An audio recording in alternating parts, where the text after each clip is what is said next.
Itong serye ng ating mga na symposium o seminar na ginagawa ng Partido Kalikasan at ng Partido Kalikasan Institute ay kabahagi ito sa malawakang pambansang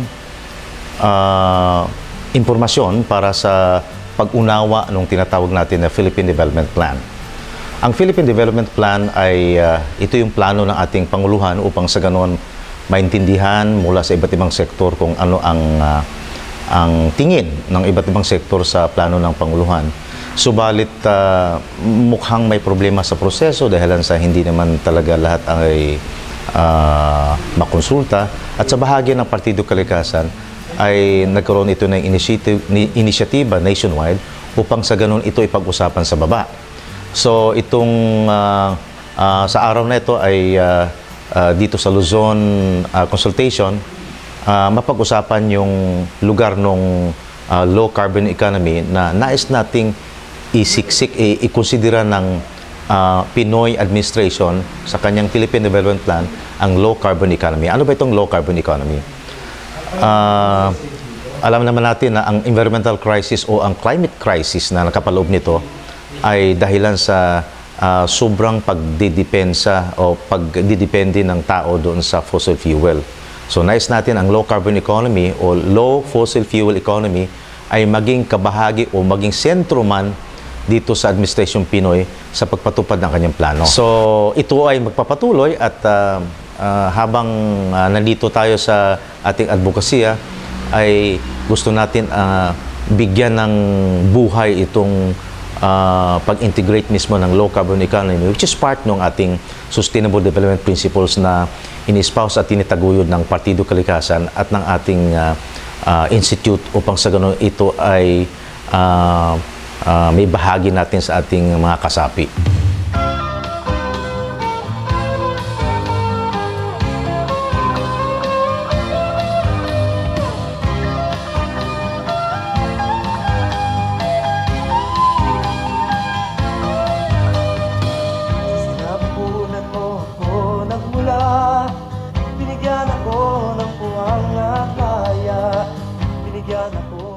Thank you very much at ako'y nagpapasalamat at nandito po tayo ngayon dito po sa Zero Waste Recycling Foundation Lecture Hall at kayo binabati ko po and welcome ang lahat on behalf of Zero Waste Foundation at saka po ang Partido Kalikasan. At sana sa araw na ito ay mapag-usapan nating mabuti ang topic ng ating diskusyon sa araw na ito na kung saan ay ating tinatalakay ang Philippine Medium Term Plan sa taong 2011 hanggang 2016. Binabati ko po kayong lahat and thank you very much for coming. Maraming salamat po. Sa kanlungan ng kalikasan, dito ako hihiplay.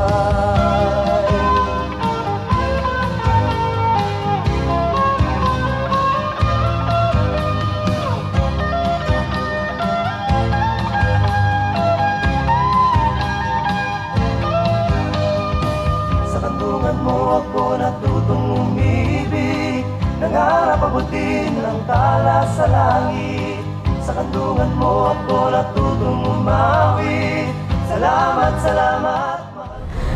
Yung Philippine Development Plan, ito yung plan ng bagong administrasyon na naka-anchor din sa social contract with the Filipino people ni President Aquino. Yung Philippine Development Plan, yung pinaka-objective nito is to achieve inclusive growth. Inclusive growth yung parang growth kung saan lahat ng Pilipino ay kasama sa pag-unlad. Walang naiiwan, kumbaga, parang walang iwanan. Yung ganun yung pinaka-tema niya. Yung plano ng gobyerno is ma-achieve to sa pamamagitan ng good governance at saka ma-address yung corruption sa ating bansa. And at the same time, makapag-achieve ng high and sustained economic growth. Pangalawa is magkaroon ng equalized access to opportunities ang lahat ng mga Filipinos. At pangatlo is magkaroon ng good social safety nets para ma-ensure na yung mga taong mahihirap at mga vulnerable ay makakasabay sa pag-unlad ng ating bansa.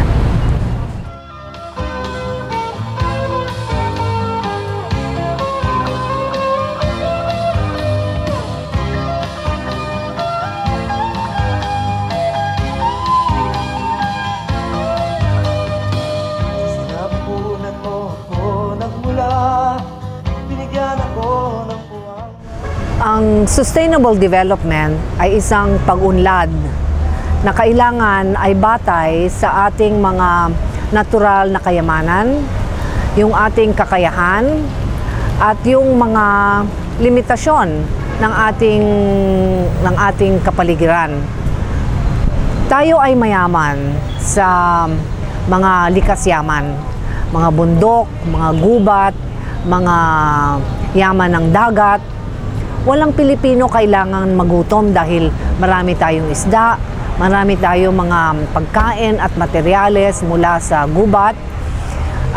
Yung ating mga bundok ay nagpoprotekta sa atin mula sa malalakas na bagyo at typhoon. Kaya kailangan pag-alagaan natin yung mga yan.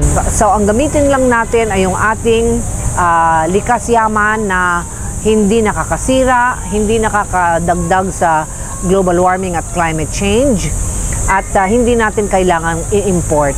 So ang sustainable development kailangan ay base sa ating kayamanan na kailangan nating paunlarin at huwag nating sirain.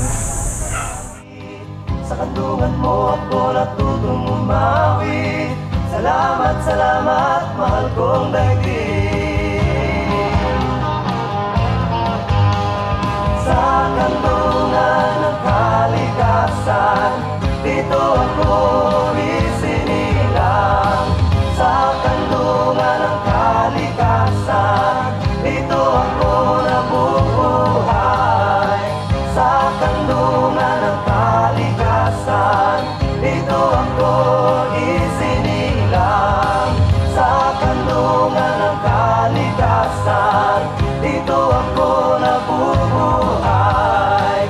Sa kantungan ng kalikasan, dito ako nagihimlay.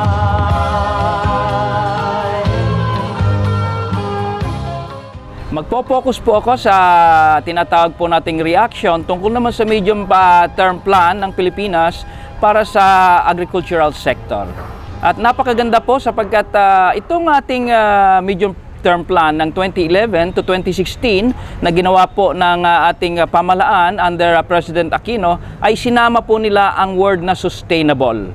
Sapagkat ang ating trust po ng ating bagong Department of Secretary Proceso Alcala ay i-transform ang agrikultura na dati-dati isang conventional o chemical type na agriculture into organic agriculture.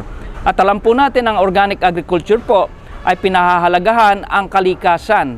At ito po ay isang sustainable na klase ng agriculture na kung saan ay iniiwasan po natin ang importation ng mga farm inputs at dito po natin sa Pilipinas na ginagawa ang mga inputs. At nandito po rin sa Philippine Medium Term Plan na sa halip na mga tinatawag po nating mga traditional farm ang ating i-export katulad ng mga coffee o kaya mga coconut, ay gagawin po nating ang focus ng pamahalaan ay sa food production. Ibig sabihin ay kailangan po natin ang food security at food sustainability. Kaya ito po ang ating midterm plan na ito, kung ito'y matutuloy at ito po naman ay isang plano, ay napakaganda po para sa ating tinatawag na global warming and climate change na kung saan ay kinikilala na ng mga sayentista na sa mga susunod na taon ay magkakaroon po ng food crisis. At sa planong ito ay nakahanda na po ang Aquino administration na nakahanda na po tayo at nakatutok na food sustainability and food security po ang ating unahin kaysa doon sa pag-produce ng pagkain for export.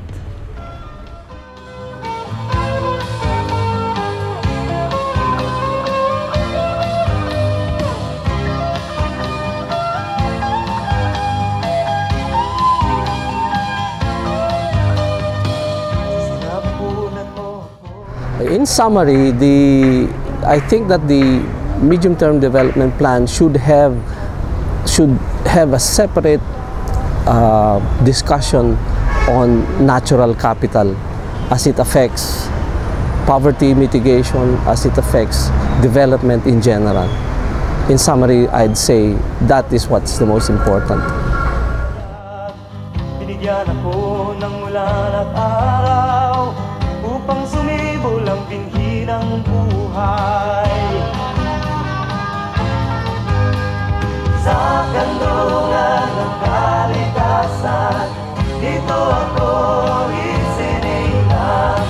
Sa kanlungan ng kalikasan, dito ako nabubuhay. Sa kanlungan ng kalikasan, dito ako hihiglay.